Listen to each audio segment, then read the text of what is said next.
Hello everyone. Today we'll discuss regarding one very important concept, that is chanting. So in spiritual journey or yoga, chanting plays major role.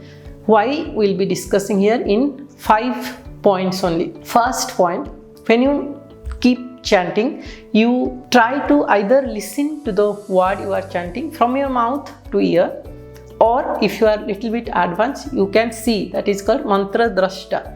Suppose you are chanting Om Namah Shivaya, you can visualize that Om Namah Shivaya. So when you feel any mantra, GAYATRI mantra or any Shiva mantra or anything, when it is derived, first it came to the visual. It is there in this world from ever around you. Just you feel like radio frequency. When you match, it will be visualizing in front of you. That is called as mantra DRASTA. So same way, Gayatri mantra also, first visualize to the Rishi, then he bring it to writing, or he told or gave diksha, etc. etc. So what my point is, first step to chant is, any mantra you will be just visualizing in little more advanced stage, or you just chant from your mouth so that you can listen to it. So once you start, second point will be coming, like your mind doesn't go around, it just come to the right time and right place. And you know, once you come to the right time and right place, the time concept just stop, for you at least. So this concept of time we'll understand in some other video. So that's what I wanted to tell. You will be seeing the situation as it is. Maybe it is sad, maybe it is very happy, maybe it is very joyful, but you will watch it as it is from your perspective. Second point. Third, I'll explain you a story regarding which mantra you should chant. Okay, this was told by my father long back. I don't remember exactly when. So it was a story of a poor man. So his name is Ramesh. So Ramesh was taking bath in a river bank, and suddenly he saw just beside him, little far away, one very famous renowned prince of this area worshipping god Kali. And suddenly Devi Kali appeared in front of him. So this guy went up to him and asked, please make me your disciple and teach me how you praying god Kali so that he is appearing in front of you. So this priest is very famous, and he just surprised, and what I should tell him? He doesn't know any karma kanda, he doesn't know any mantra, any puja, or how can I make him understand? But instead Ramesh is not at all leaving him, and he's keep on asking, please say me something, please tell me something. So the priest became little irritated and told him, okay, you go and chant Agram Bagram. Simply just told some random words. And this Ramesh took it seriously and went, and from the day he started chanting that chant. Whenever he gets time or wherever he goes, he never missed the chanting. And after some years or months or so, the priest went, and same place he saw Ramesh is asking Devi Kali, and Devi Kali is appearing in front of him. He got astonished, and I never expected from where he learned all those things, and he went and approached what you did, how you did, how this happened. And Ramesh was very humbly approached priest and told, you only my guru, you told me to chant Agram Bagram, and I kept chanting, and finally Devi appeared in front of me and she became my idol, etc. So the crux of this story is, it doesn't matter what mantra you are chanting, how you are chanting, where you are chanting, when you are chanting, nothing.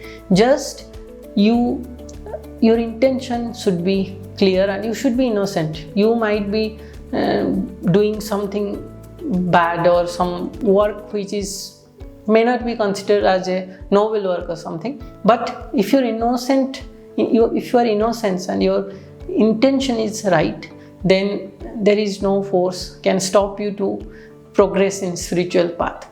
So it doesn't matter which mantra you are chanting, from where you learned, anything, whichever you want, whichever you like, just stick to one. That is the main concept. Fourth point, we'll discuss what happens if you chant. what benefits you get if you chant. Okay, if I say materially, the things around you starts changing gradually as per your desire until it is not harming to others. Like suppose you will say, I want a big home, but my neighbor should not have that big home. Those kind of intention is not right. That is what I told. Your intention should be pure. And what my observation, when I was studying, some people come some people used to tell us, all of students, Swamiji, everyone, that our relative or son or daughter or parents are ill, please pray for them. So we all together mass pray Mahamrityunjaya mantra, so that, and I have seen many times these people get rid of those disease, and it's like it takes time of course, but they get well soon, or sooner you can say. Each mantra, every mantra has their own vibration, their own effect of chanting. Even when you go to Vipassana, they are completely against of chanting, because it depends on your vibration of your body. He says there, you should not chant, because while chanting you are creating one vibration, and that same vibration again you are observing. So what is the point? That means each mantra has their own vibration, their own zone around you. So through that, again your surrounding becomes positive. Suppose you are at a home where every time something or other happening, it is not in a peaceful state. Then any mantra you chant, you see these people around you, their state of mind is changing gradually. Imagine one example. Even if you are not believing in God, just understand this as a symbolical meaning. When Shiva, Parvati, Ganpati, Kartikeya, everyone is there, everyone's Vahan. If you observe, the snake eaten by peacock, snake eats mouse, tiger eats the bull. All are enemy to each other, still they stay there peacefully just because Shiva is available there. And somewhere I have read that Swami Shivananda displayed the same thing. He kept one mouse and he kept one cat in front of him, and both were peaceful.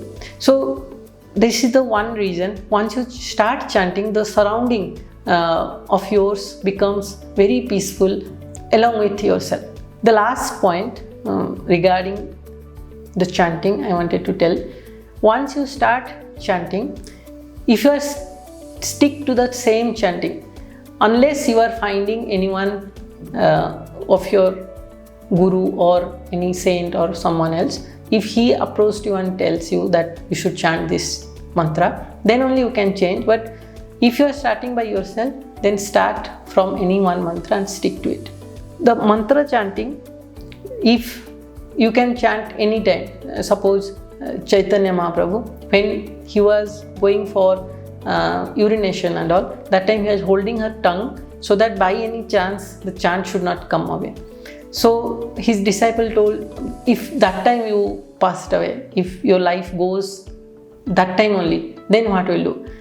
Then he started chanting while going for nature's curl as well.